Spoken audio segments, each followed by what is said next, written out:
Hello friends, welcome to the Maya YouTube channel. உங்கள் எல்லாரையும் நம்ம மாயா யூடியூப் சேனல் மூலமாக மறுபடியும் சந்திக்கிறதுல எனக்கு ரொம்ப சந்தோஷம். தொடர்ந்து நம்மளுடைய மாயா யூடியூப் சேனல் வழியாக நிறைய பயனுள்ள மருத்துவ தகவல்களை உங்களோட நாம் ஷேர் பண்ணிக்கிட்டு இருக்கிறோம். புதிதான தகவல்களை நாம் தேடி கண்டுபிடிச்சி எந்த அளவுக்கு பாமர மக்களும் புரிந்து கொள்ளும் அளவிற்கு சொல்ல முடியுமோ அந்த அளவுக்கு நாம் சொல்லிக்கிட்டு இருக்கிறோம். உங்களுடைய மேலான ஆதரவு நமக்கு தினம்தோறும் கிடைத்து கொண்டே இருக்குது. வியூஸ்லாம் நல்லா போய்கிட்டு இருக்குது. அதே மாதிரி உங்களோட ஃபீட்பேக்கையும் நமக்கு நல்லபடியாக கொடுத்துட்டே இருக்கீங்க. ரொம்ப சந்தோஷம்.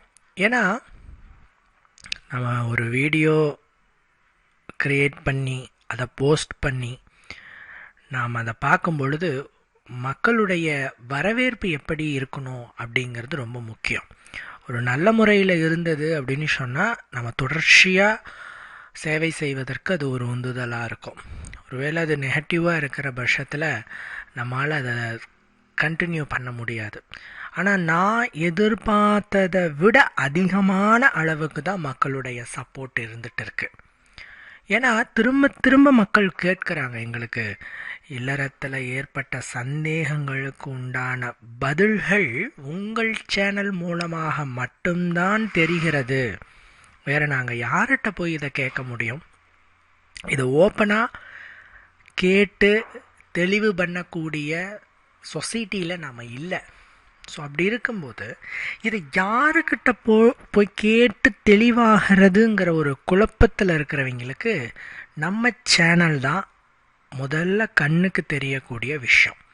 சில பேர் சொல்கிற ஒரு கருத்து என்னென்னா, ரொம்ப நீளமான வீடியோக்களாக பதிவு பண்ணுறீங்க, கொஞ்சம் ஷார்ட்டாக சுருக்கி சொல்லலாமே அப்படின்ட்டு.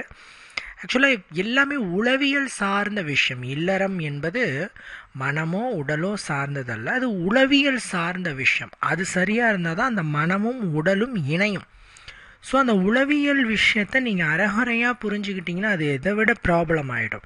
ஸோ முடிஞ்ச அளவுக்கு நம்ம விரிவாக சொல்கிறோம். அதனால தான் நீள வீடியோக்கள் ரொம்ப நீளமாக இருக்குது, ரொம்ப லாங் வீடியோஸ் எல்லாம் இருக்குது. அப்படிங்கிறதுக்கு காரணம் முடிஞ்ச அளவுக்கு டெப்த்தாக நம்ம சொல்கிறோம்.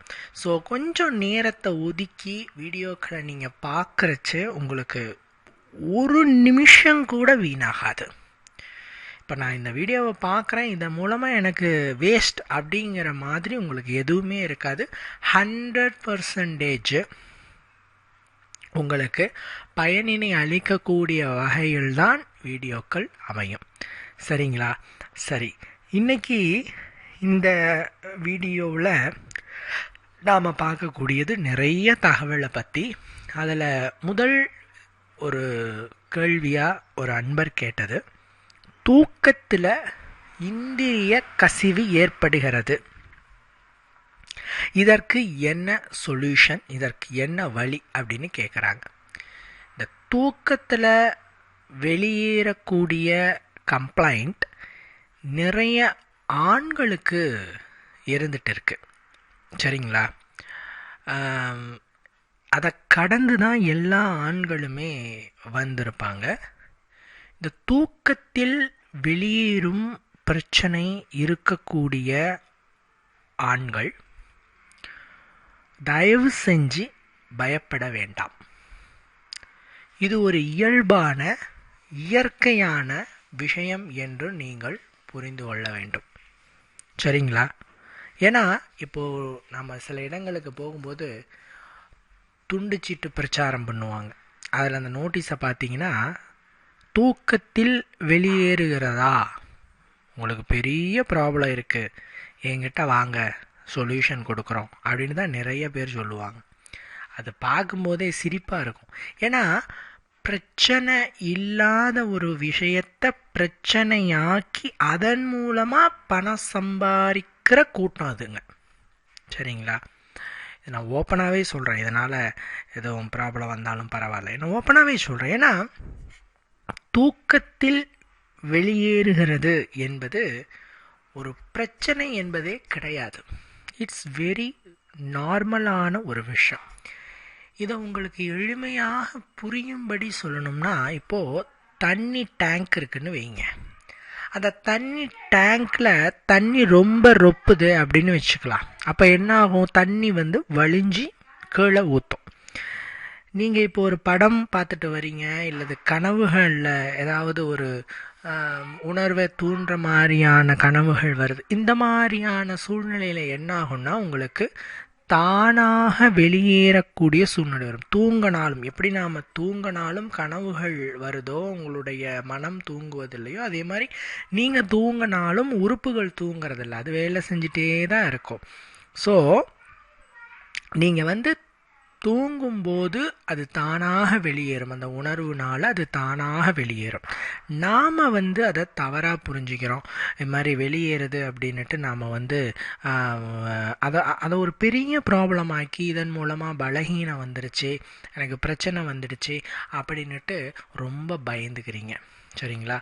தூக்கத்தில் இந்த இந்திரிய கசிவு என்பது மிக மிக இயல்பானது என்பதை நீங்கள் கண்டிப்பாலும் புரிந்து கொள்ள வேண்டும்.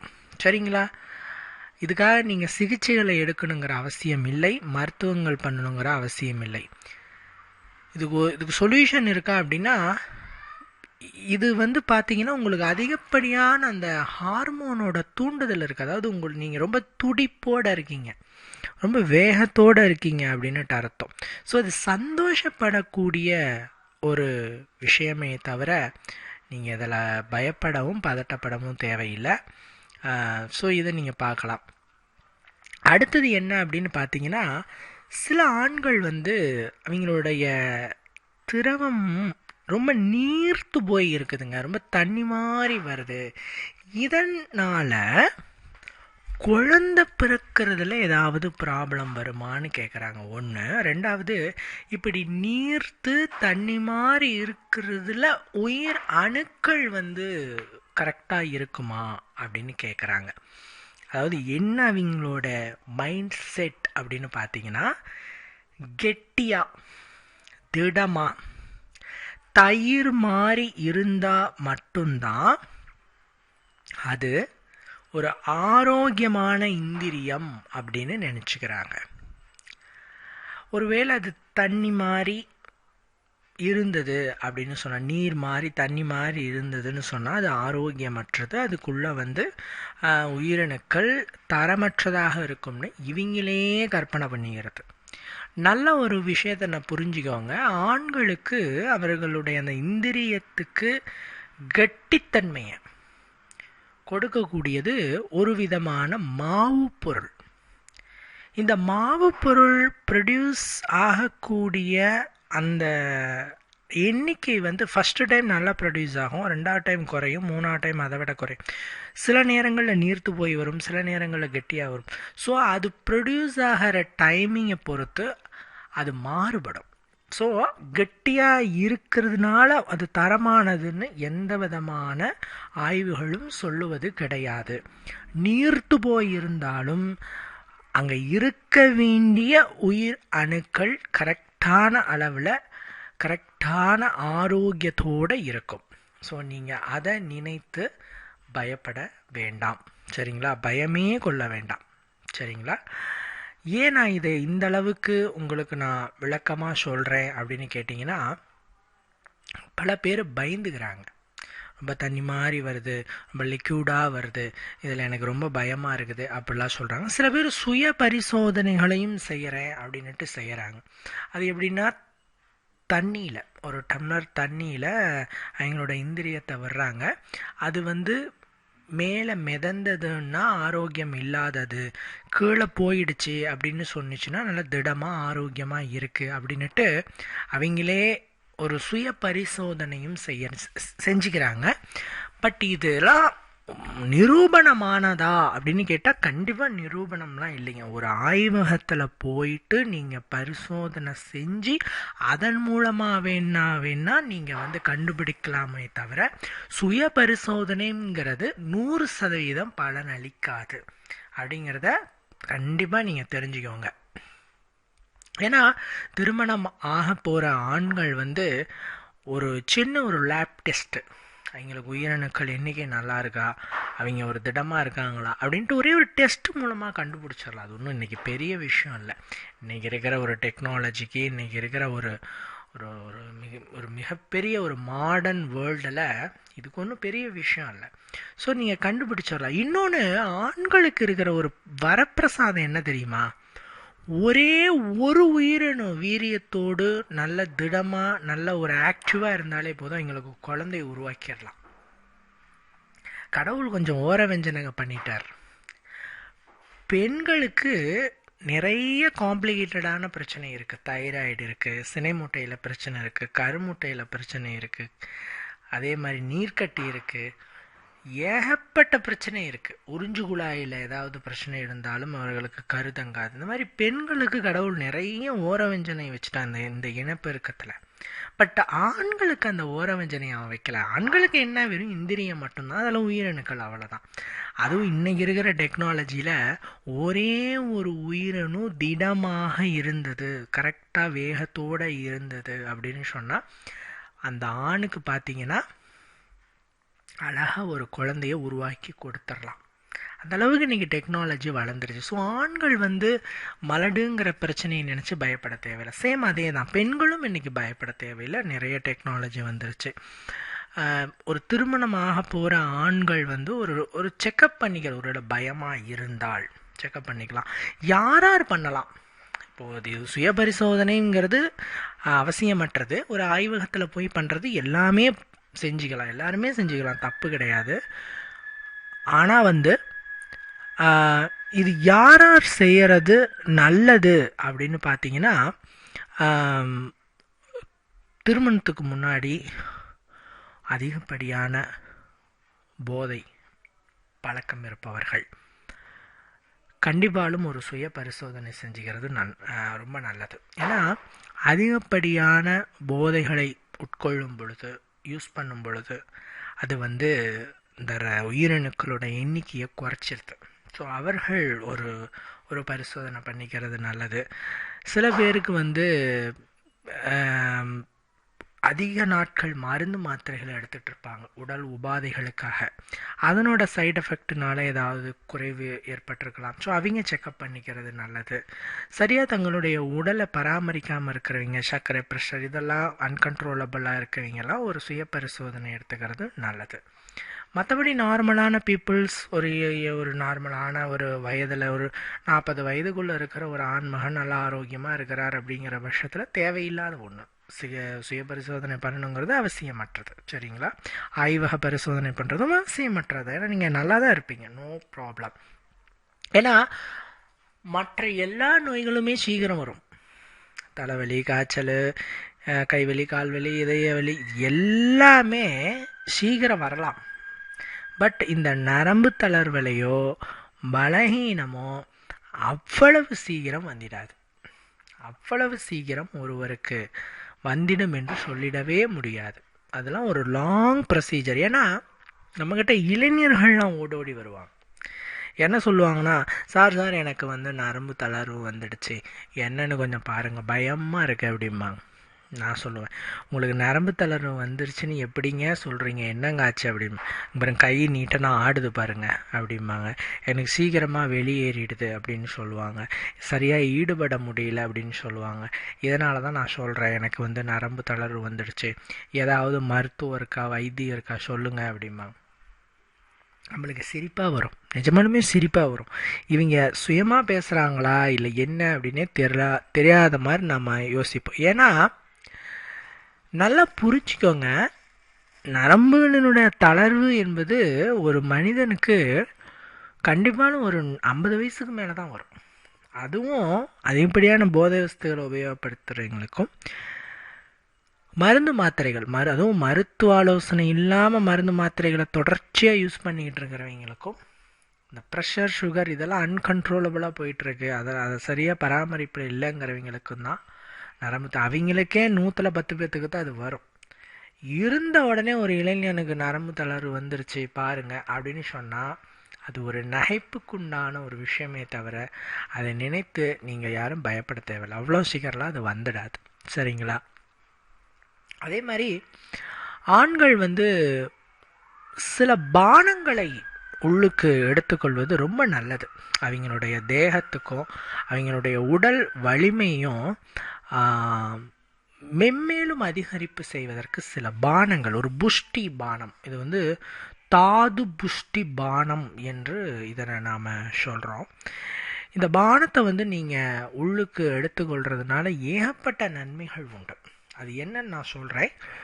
இந்த பானத்தை நீங்கள் குடிச்சிட்டு இல்லறத்தில் ஈடுபட்டு பாருங்கள். அதிக நேரம் உங்களால் இல்லறத்தில் ஈடுபட முடியும். அதில் எந்த விதமான டவுட்டுமே இல்லை. நீண்ட நேரம் உங்களால் இல்லறத்தில் ஈடுபட முடியும். அதாவதுங்க, பிரம்ம விருட்சம் அப்படின்ட்டு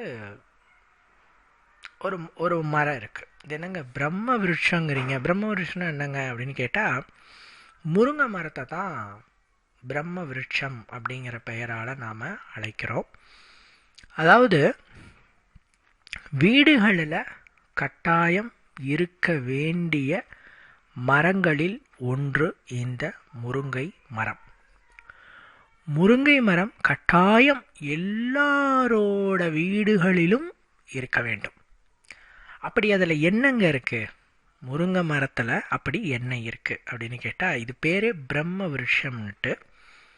இந்த மரத்தில் இருக்கிற எல்லா பகுதிகளுமே, இலை, பூ, காய், அதனுடைய பிசின், பட்டை, வேர், எல்லா பகுதிகளுமே மருத்துவ குணங்கள் நிறைந்தது. குறிப்பாக ஆண் பிள்ளைகளுக்கு அந்த பலகீனத்தை நீக்கி ஒரு குதிர பலத்தை கொடுக்கக்கூடியக்கும் உற்பத்தி.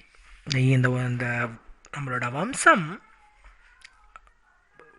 ஒரு தடபடாமல் இருக்க, மலடு தட்டாமல் இருக்க, வாழையடி வாழையா வளர இந்த முருங்கை மரம் உதவுகிறது. நான் எப்பயுமே சொல்லுவேன், உங்கள் வீட்டில் ஒரு ஆண் பிள்ளை இருக்கிறாங்க அப்படின்னு சொன்னால் ஒரு முருங்கை மரத்தை நட்டு வச்சு வளருங்க அப்படின்னு சொல்கிறது. தொட்டியில் வளர்க்கலாம். சாதாரணமாக நீங்கள் ஒரு குச்சி நட்டு வச்சிங்கனாவே வளரும். இதுக்கு பெரிய பராமரிப்புலாம் தேவையில்லை. மற்ற செடிகளை போல் பெரிய பராமரிப்பு இல்லை. முருங்கை மரத்தை நட்டு வச்சு வளர்த்து அதிலேருந்து நாம் அறுவடை பண்ணுறது, காய்களை, இலைகளெல்லாம் ரொம்ப சிம்பிளான ஒரு விஷயம். நட்டு வச்சாலே வந்துடும். ஆனால் இதில் இருக்கிற நன்மைகளை வந்து நம்ம மக்கள் வந்து தெரிஞ்சுக்கிறதில்ல. முருங்கை மரத்தினோட பலன்களை சொன்னால் நாளெல்லாம் சொல்லிக்கிட்டே போகலாம். அவ்வளவு நன்மைகளை தன்னுள் கொண்டது முருங்கை மரம். இன்னும் சொல்லணும்னா,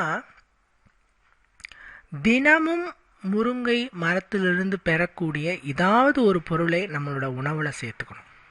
பூவோ, இலையோ, காயோ, எதனாலும் நம்ம உணவுகளில் சேர்க்கணும். அதுக்கு தான் நான் சொல்லுவேன், முருங்கை இலையை பறிச்சுட்டு நல்லா வாஷ் பண்ணிவிட்டு நல்லா வெயிலில் காய வச்சுட்டு அரைச்சிட்டு பொடி பண்ணிவிட்டு அந்த பொடியில் ஒரு 1/2 ஸ்பூன் அளவுக்கு பொரியல், அவியல், குழம்பு இதில் நம்ம தூவிட்டு மிக்ஸ் பண்ணி நீங்கள் உள்ளுக்கு எடுத்துக்கோங்க அப்படின்னு சொல்லுவேன். ஏன்னா ஏதேனும் ஒரு வகையில் முருங்கையினுடைய ஏதாவது ஒரு பாகத்தை நீங்கள் உணவில் சேர்த்து உட்கொள்கிறதுனால ஆண்களுக்கு காலம் முழுவதும், ஆயுள் முழுவதும் அந்த மலடு அப்படிங்கிற பிரச்சனை ஏறெடுத்து கூட பார்க்காது.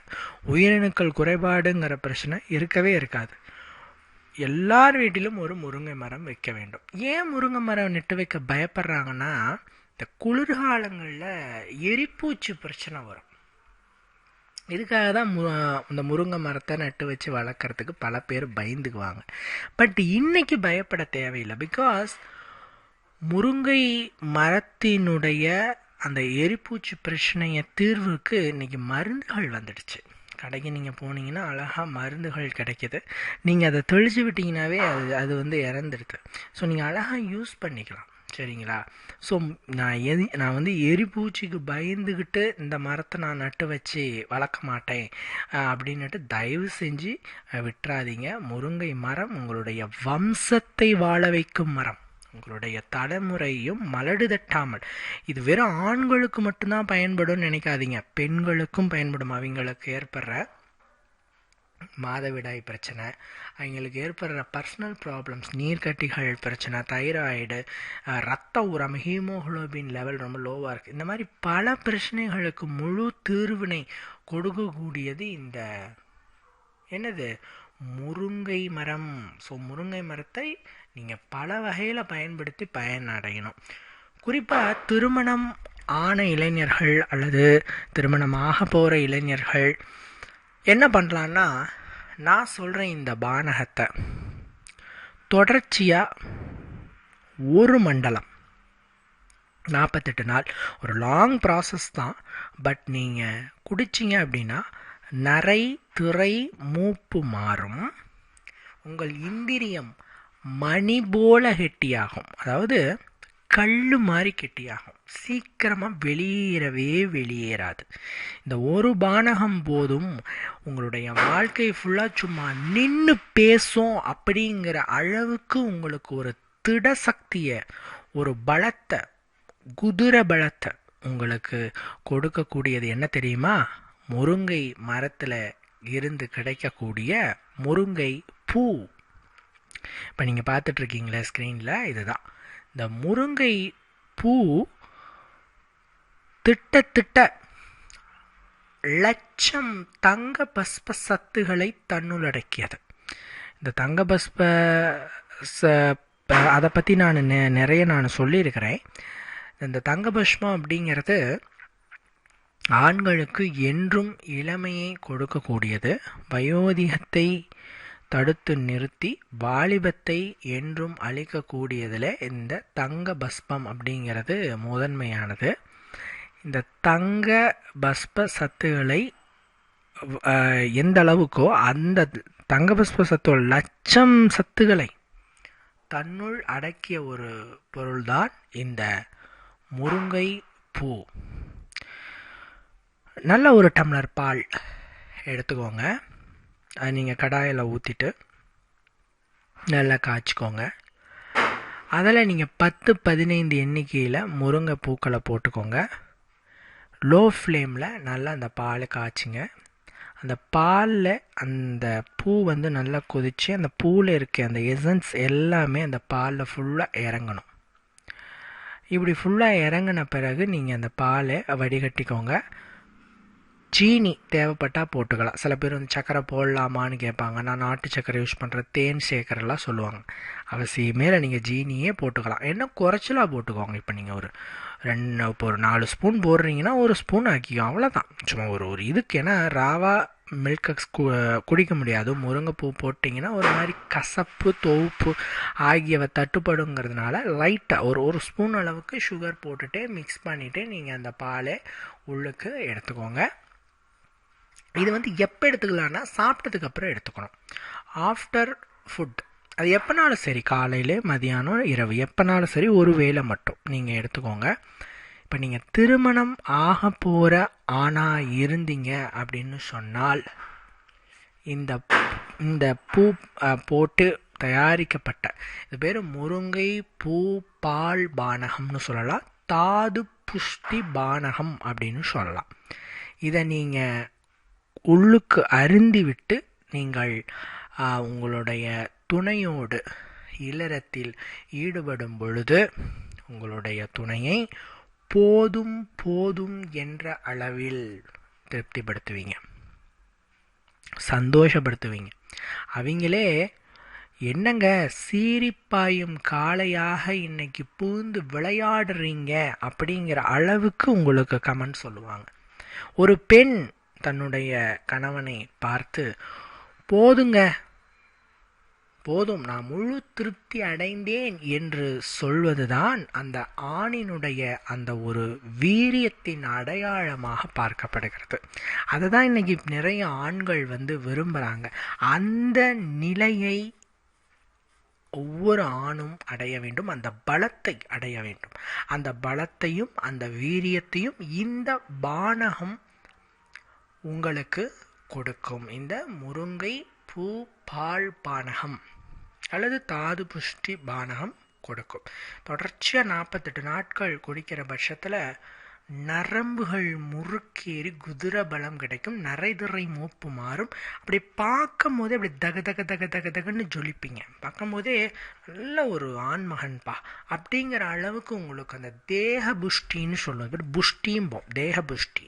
அது வந்து உங்களை பார்க்கும் போதே கண்டுபிடிச்சிடலாம். அந்த அளவுக்கு ஒரு வீரியம் உங்களுக்கு கண்டிப்பாலும் இந்த பானகத்தின் மூலமாக கிடைக்கும் அப்படிங்கிறதுல எந்த விதமான ஐயமுமே கிடையாது.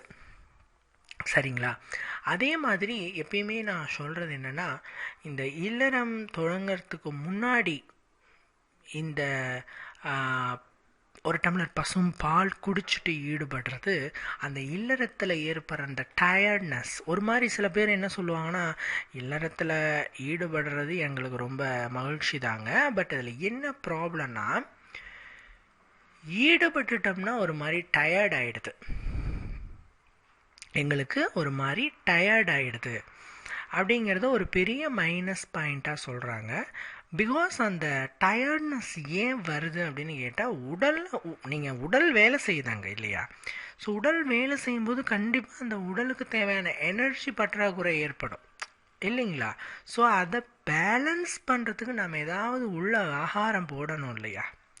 ஸோ ஏதாவது உணவுகள் சாப்பிட்டுட்டு நீங்கள் ஈடுபட்டால் நல்லது. பட் ஆனால் திட உணவுகள் சாப்பிட்டுட்டு ஈடுபடக்கூடாது. நான் அப்படி சொல்லிட்டார் உடனே போய் சாப்பிட்டு நான் ஈடுபடுறேன்னா அது மிகப்பெரிய தவறு. ஏன்னா சாப்பிட்ட திட உணவுகளை உட்கொண்ட பிறகு நீங்கள் ஈடுபட்டீர்கள் என்று சொன்னால் கண்டிப்பாலும் உங்களால் அதிக நேரம் ஈடுபட முடியாது. அது உங்களுக்கு பிரச்சனையையும் ஏற்படுத்திவிடும்.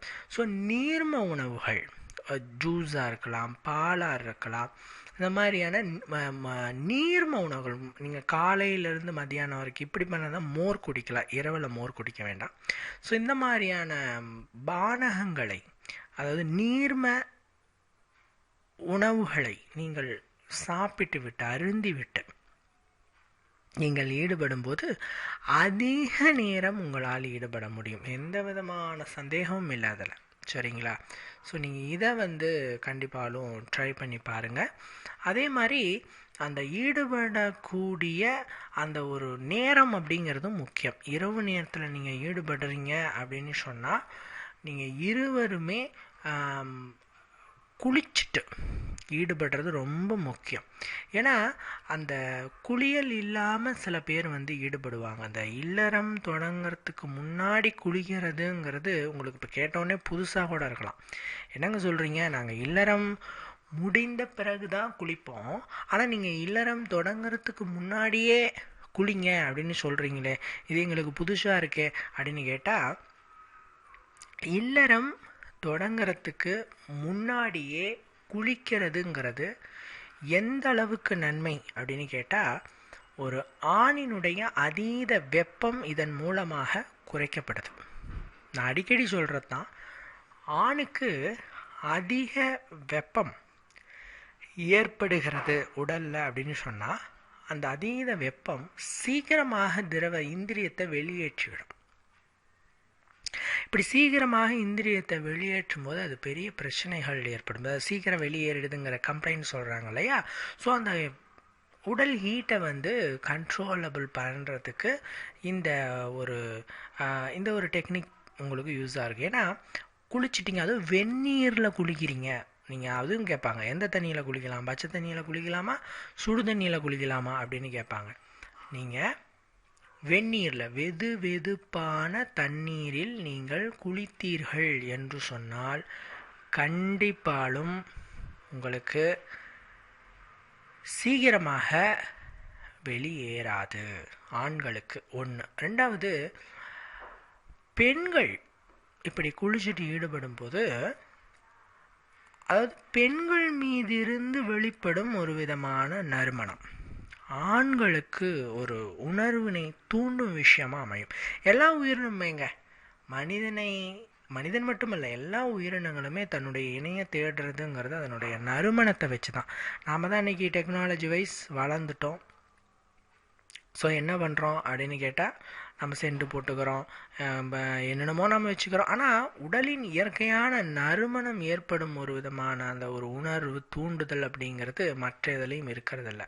அதனால் அந்த அந்த தேகத்திலேருந்து வெளிப்படுற அந்த மனம், அந்த வாசம் ஆணுக்கு பெண் மீது ஒரு மோகத்தையும் பெண்ணுக்கு ஆண் மீது ஒரு மோகத்தையும் ஏற்படுத்தும். ஸோ புதிதாக திருமணமான தம்பதிகளாக இருந்தாலும் சரி, அல்லது திருமணம் ஆகி கொஞ்ச நாள் ஆயிடுச்சு அப்படிங்கிறீங்களா இருந்தாலும் சரி, இந்த நீடித்த நேரம் வேண்டும், அதில் ஒரு புது அனுபவம் வேண்டும் என்று நினைத்தால் தயவு செய்து குளித்து விட்டு ஈடுபடுங்கள். நல்லா வெந்நீர் வச்சுட்டு குளிச்சுட்டு நீங்கள் ஈடுபட்டீங்கன்னா அதிக நேரம் உங்களால் கண்டிப்பாக ஈடுபட முடியும். சரிங்களா? இதுக்கு டைமிங் இப்போ இரவு நேரத்தில் தான் குளிச்சுட்டு ஈடுபடணுங்கிறத நீங்கள் எப்போ ஈடுபடுறதா இருந்தாலும், காலை நேரத்தில் ஈடுபடுறதா இருந்தாலும், அதாவது அதிகாலையில் ஈடுபடுறதா இருந்தாலும், எத்தனை டைமுக்கு நீங்கள் ஈடுபடுறதா இருந்தாலும் நல்லா வெந்நீர் வச்சு குளிச்சுட்டு அதன் பிறகு நீங்கள் ஈடுபட்டு பாருங்கள். உங்களுக்கு அற்புதமான ஒரு ரிசல்ட் கிடைக்கிறத பார்க்க முடியும். சரிங்களா? சில பேர் கேட்பாங்க, வாசனை திரவியங்கள்லாம் அப்ளை பண்ணிக்கலாமா அப்படின்ட்டு. அது உங்களுடைய விருப்பம். ஏன்னா வாசனை திரவியங்கள் பிடிச்சது, ஆணுக்கு பிடிச்ச திரவியத்தை பெண்ணுக்கு பிடிச்ச திரவியத்தை ஆணு இப்படி யூஸ் பண்ணிக்கும் போது அந்த வாசமே ஒரு நல்ல ஒரு மோகத்தை அதிகரிக்க ஒரு விஷயமா இருக்கும். ஸோ இத்தனை விஷயங்கள் இருக்குது. அதனால் இது எல்லாத்தையும் ஒன் பை ஒன்னாக நீங்கள் ட்ரை பண்ணும்போது ரிசல்ட் நல்லாவே இருக்கும். ஸோ ஃப்ரெண்ட்ஸ், இந்த வீடியோ உங்களுக்கு கண்டிப்பாக யூஸ்ஃபுல்லாக இருக்குன்னு நான் நம்புகிறேன். இன்னொரு வீடியோவில் உங்களை நான் சந்திக்கிறேன். இது வரைக்கும் பொறுமையாக நம்ம சேனலை வீடியோவை பார்த்ததுக்கு ரொம்ப நன்றி. Bye friends.